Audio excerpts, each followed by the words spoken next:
This is Module 10.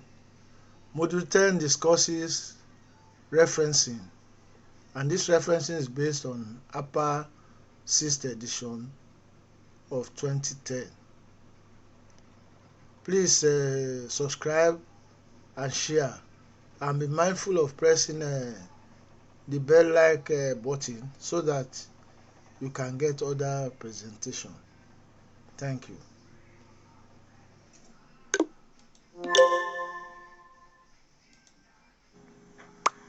Yeah, referencing. Referencing is a very important aspect of the research report. But before I go into that, let me just give you some hints on referencing. Now, the idea is to acknowledge the sources of, ideas from authors in the build-up to your literature review or other areas of your research work or other sections of your research work. So what is important here is that you provide information about the sources of your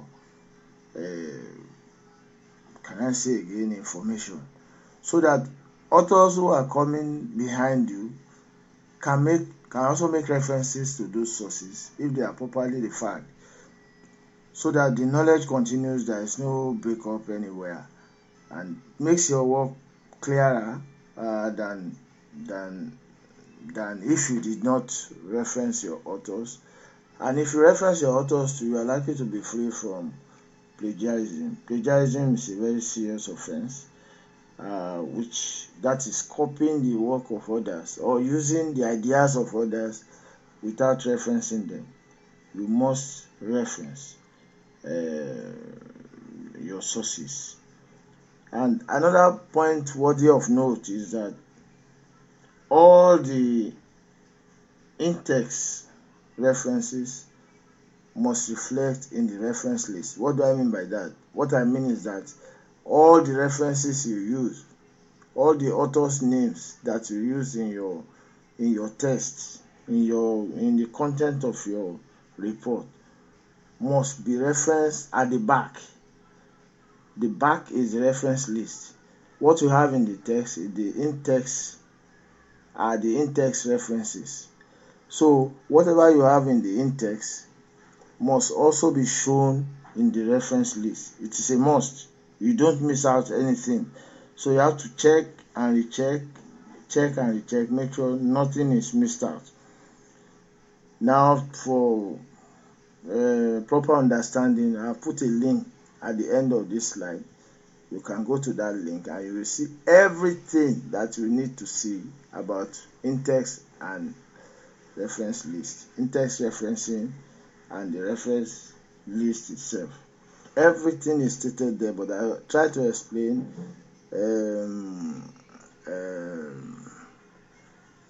how do I put it now? I will try to explain slide by slide as much as I can, but I will implore you to go to the link so that you can see more of those. If they were to be put here, even 50 slides will not contain them. So you have to make sure you check the link. It is very important. Then what else? The idea is to summarize, not to copy the idea verbatim, but occasionally you are permitted to reference. But what you should do normally is to paraphrase as many times as possible and summarize also with few quotations if necessary. So it is such that when you summarize, you cannot be caught up in this plagiarism thing. You summarize in a way. Okay, let me just define what I mean by paraphrasing. Paraphrasing means, now to the slide now. To paraphrase means to put the information into your own words without copying the vocabulary or sentence structure of the original passage. So just put it in your own words. You are not copying anything from there. You are using entirely your own word, but the idea is retained without altering the idea. The idea of the original author is there, but it's your own words now you are putting. To summarize means to boil down the information into your own words as well, a whole chapter or even a whole book, you can summarize in a few sentences. That's summary. So you provide a summary just in your own words in a few sentences of large volumes of the original author's work. You can condense it, summarize it.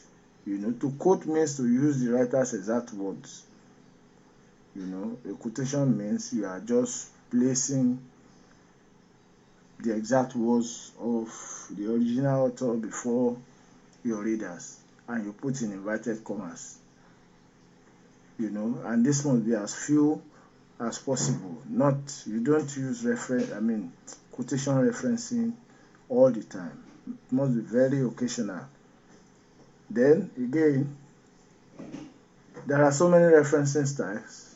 You have the American Psychological Association, you have the Harvard style of referencing, you have the Oxford, you have the Chicago, and you have the Vancouver numeric, and there are others like MHR, Modern Humanities Research Association, there's OSCOLA, there's American Meteorological Society referencing style, AMS, and maybe a few others, but we are going to be concerned with the APA style, the American Psychological Style of referencing, because that is what the school and the department recommend.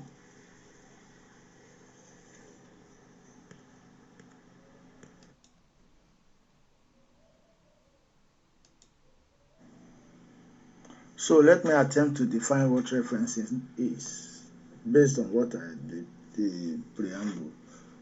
It's a standardized way of acknowledging the sources of information and ideas that are going to be used in your study. So you have to acknowledge the sources, all the information sources you are going to use in your study. Why is it necessary?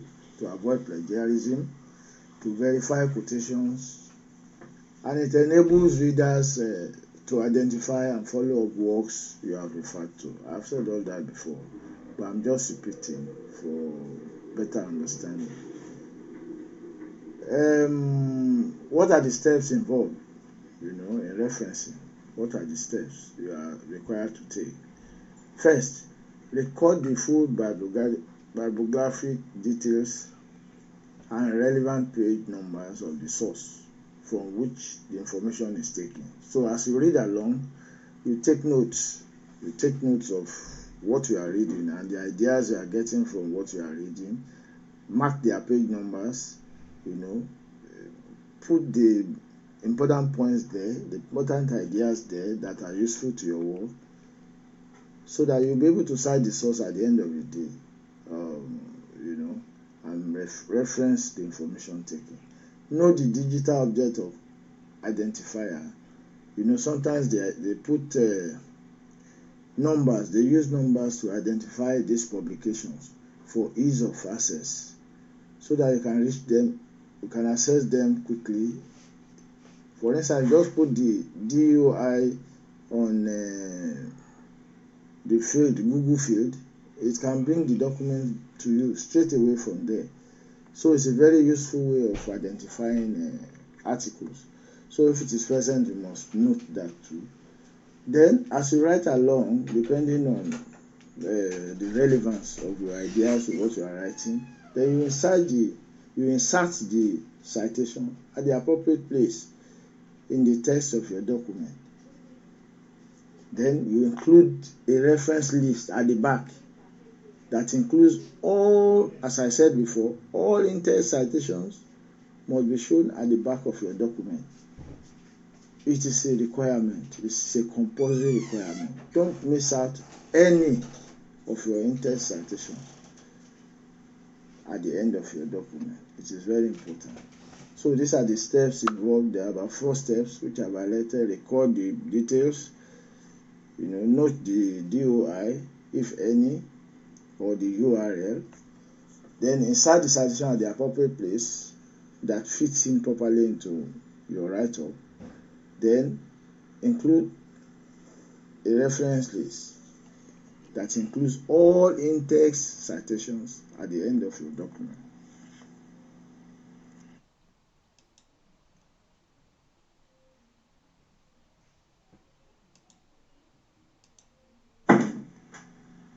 So how do you create in-text references? That is references in your text. In your text, how do you create? Usually, it's the last name of the author and the year of publication. So to place it in a text reference before the full stop. For example, John's, 2017. John 2017. That's an example of an in-text reference. John is the only author there, and you just put his surname. John is his surname, the surname of the author, and the year of publication is that. They are the major important things to watch out for, and it is believed that you have summarized the idea or paraphrased the idea, and at the end of your submitting the idea, you are placing the name and the year of publication at the end. A page number is included when using a direct quote. Place a comma after the year. Use the page. For single page, use P. For many pages, use PP. Like Harry, if the author is Harris, then the year of publication 2012, and the page number where you found that idea, page 164. Or Louis 216, pages 56 to 58. So it depends when you are going to put P or PP. If it's a single page that you are getting the idea from, you just put P. If there are many pages, then you put PP. And it is also believed that you have summarized or paraphrased without getting yourself entangled in plagiarism. Then when you paraphrase a passage or refer to an idea contained in another work, a page number is not required at all. That's if you are paraphrasing a passage, or you are referring to an idea which is contained in another work, not the work that you are going to reference. You don't need to put a page. Then if there is no date, if the date cannot be found, the abbreviation ND may be used, e.g. Harris ND, no date, because you have searched the appropriate places and you can't find any date attributable to the publication. So you put ND. If work is not yet published, but published online ahead of the print, then you use impress, e.g. Taylor, impress. It has not been published. I have been in such situations many times. So you put impress. That's awaiting publication. The publication in the press is in the press. It has been approved already, peer reviewed, and everything is just in the press, and it's awaiting publication. It's something like that. So you just say Taylor impress. Then you can refer to the link below for further information on that.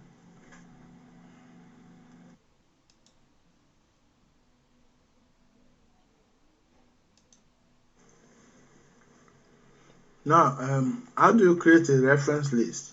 The reference list is the one at the back, where you put a list of the in-text references. You have to put a list at the back of your work. References about the last, before, what is it called now? References usually at the back of your work, before the appendices and all those other appendages. The reference list is arranged alphabetically by using the author's last name, so it must be alphabetically arranged at the back. If a reference has no author, it is cited by title and included in the alphabetical list using the first significant word of the title. In other words, if there is no author, we use the title as a part of the alphabetical ordering, So if, for example, the title is no distance is covered, then use N, your alphabetical arrangement. If you have more than one item with the same author, list the items chronologically, starting with the earliest publication. So if the author has 4 publications in a year, you can as well say in the year 2020. You can as well say, let's say the author is Dr. Ibiyemi, you can say Ibiyemi 2020 A, Ibiyemi 2020 B, Ibiyemi 2020 C, Ibiyemi 2020 D, according to chronology, starting with the earliest publication. Each reference appears on a new page. Once the page is ended, you start again on a new page. So you don't start your referencing mid-page. Start from a new page. Then it has hanging indent. Hanging indent. Each item of the reference list is required to have a hanging indent. So it must. The first one is online. The second one must have an indent of about up to 1 centimeter or so. You can see it in the slide. Anyway, you're supposed to have an indent of about 1 centimeter. References should not be numbered. You cannot number them 1, 2, 3, 4, 5, 6, 7, 8, and 10, and so forth. No. Just make sure they are alphabetical in their ordering. If there is no date, the abbreviation ND may be used. I think I've said that before. Use the full journal name, not the abbreviated name. What is meant is that if it's Journal of Estate Management Research, just don't say JEML or something like that. Just write it in full. That is how it will be appreciated, and that's how it is done. Don't forget again, list in alphabetical order. If there is no author, use the title and use the title to be the first letter of the title as your alphabetical ordering. If you have more than one item with the same author, use A, B, C, D, as I said, the Ibiyemi 1, 2, 3, D. Each references appear on a new line, a new page, and a new line. So don't end one reference and start another reference immediately. It must take a new line. And your referencing page must start from a page, the beginning of the page. Then you can number it. If there is no date, put ND. Use journal full name, not abbreviation. You can refer to the link below for further information.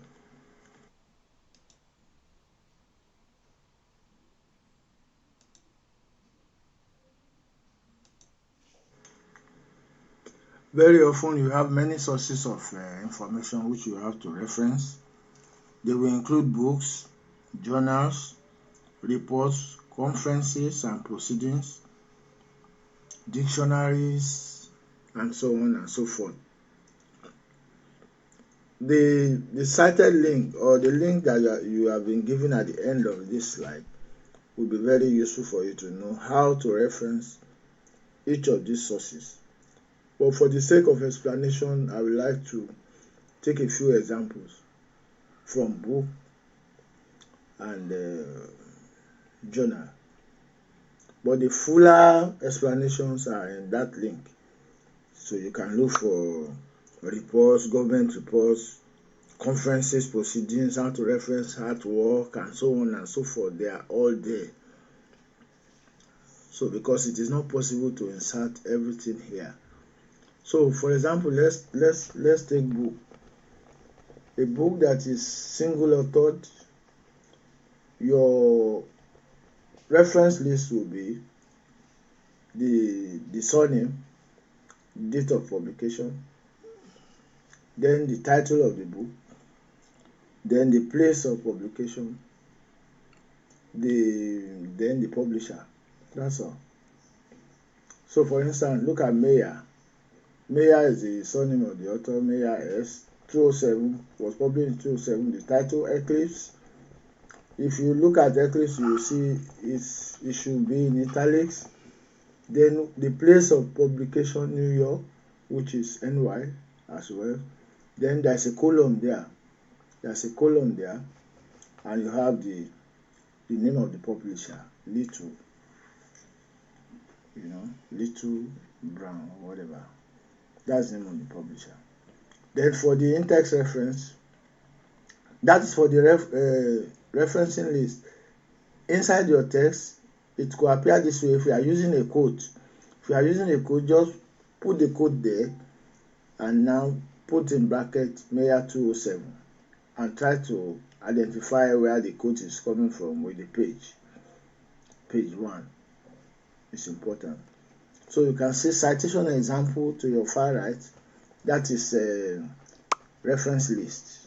In the reference is the same as the reference list. When you have in-text example is the in-text referencing. So please don't mix it up. Reference is citation example as you have it above.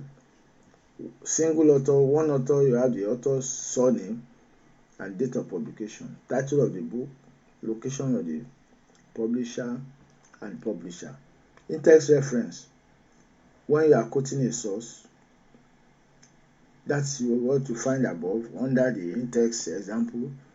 But for others, when you are not quoting, maybe when you are paraphrasing or you are summarizing an idea, you can say Meyer 207, claim that you summarize the idea, or you summarize or paraphrase the idea first, then put it in bracket, whichever is convenient for you. And it must have a rhythm. You don't say Meyer claim all the time. You can use if it's another author, or even if it's Meyer confirmed, Meyer deposited, Meyer opined, Meyer concluded. It depends on, just let it flow like that. Don't use claim all the time. Or you may summarize or paraphrase the idea and put in bracket the surname of the author and the year of publication. I don't think it's difficult at all. It's so easy for one book with one author. It's so easy.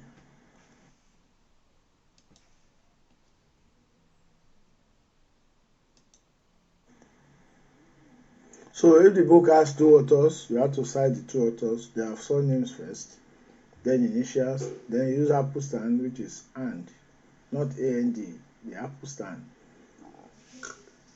And the author, the second author's surname, then and its initial, then year of publication. The title in italics because it's a book, then you have the place of publication, the laureate work, then International Reading Association as the publisher. So the in-text citation use the word in-text citation. This is reference list. The in-text citation you will use and in full, not ampersand, between the author's names when used as part of the sentence. Yes. In the reference list, an ampersand is used between the next to last and last author's names within a citation. So exactly what we are saying here. So you can see Mezzano and Mezzano, the and, because it's not used as part of a sentence and it's in the reference list. So you use ampersand. The other one in text, because part of the sentence, you use the and in full and to express your summary or your paraphrasing. Then when the source is noted in text with parentheses at the end of a sentence, the ampersand is used the same way as the citation of a reference page. Yes, What it means is that if you want to summarize or paraphrase the idea, then put the citation there, and there are two authors, you have to use the ampersand, not and. You have to use the ampersand and put in bracket. That's what he's trying to say here.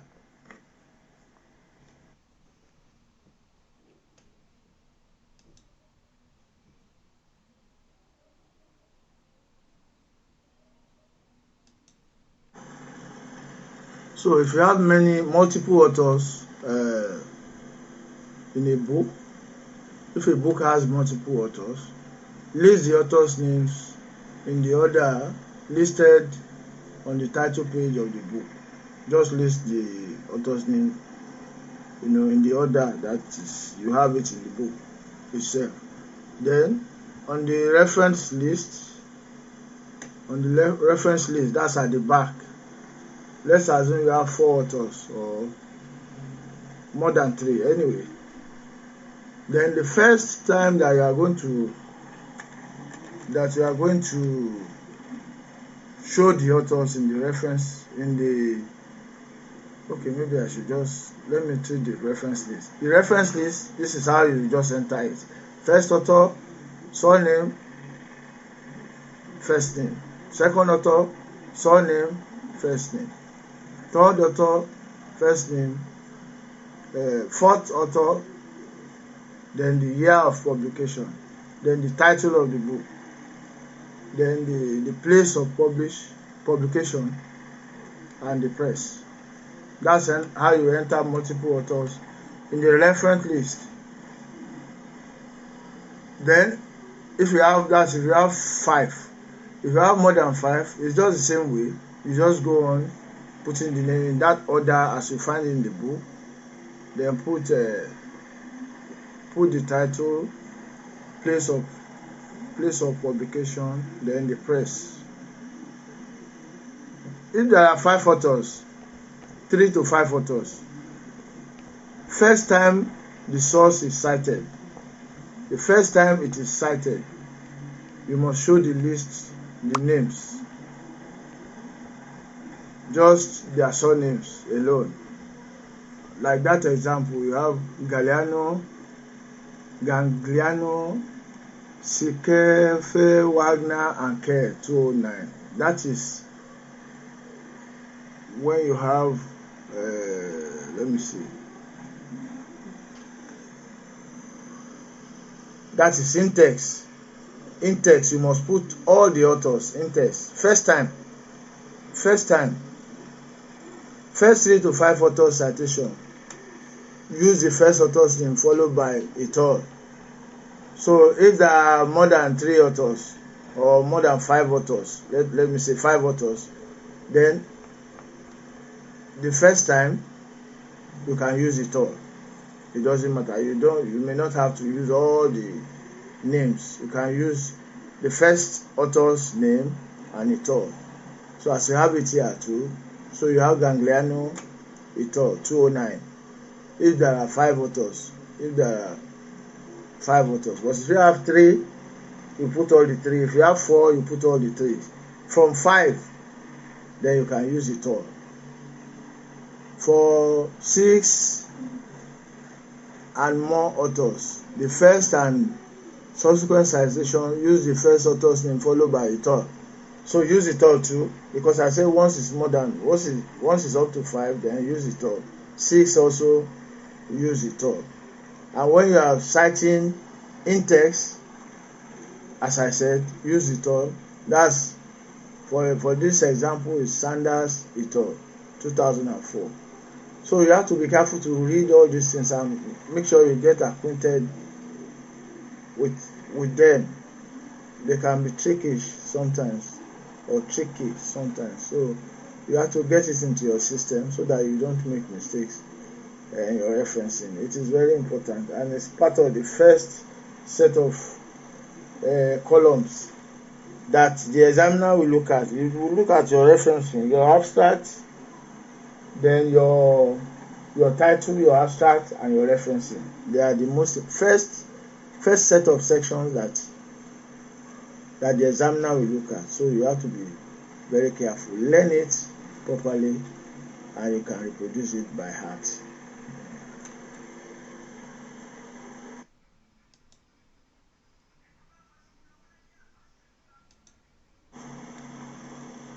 So for journal articles, which you will come across a lot, in fact, you have more references in journal articles than any other source that you will have. So you have to pay attention to this. For journal articles, some of them have DOI, digital object identifier. Some of them don't have. Most of them are on print or electronics. So for the journals, the author's name, family name and initials, then use ampersand when you are using multiple authors like that. Then the year of publication, title of journal article, you italicize it, you put that one in italics. No, title is not in italics. It is the journal that's in italics. That's the journal name must be in italics. Title is not in italics. Then volume will be italicized too. Issue or number, the page number. Then if it has DOI, fine, you put the DOI number there. If the journal has no DOI, just put the family name, initial, ampersand, and for multiple authors as we have used in the past. Then the year of publication, title of journal article, journal name you italicize it, volume you italicize it, issue and number you italicize, page number you italicize it. Then where it was retrieved from wherever it was retrieved, you have to put it. HTTP, that's a web source. Then you put where you retrieved it. Since there is no digital object of the identifier to actually identify it, pinpoint where it is, then you can use retrieved from. Then journal from print. These are examples of the journal from print which I mentioned above. These are the examples. We have Lorry and Diamond, 2209.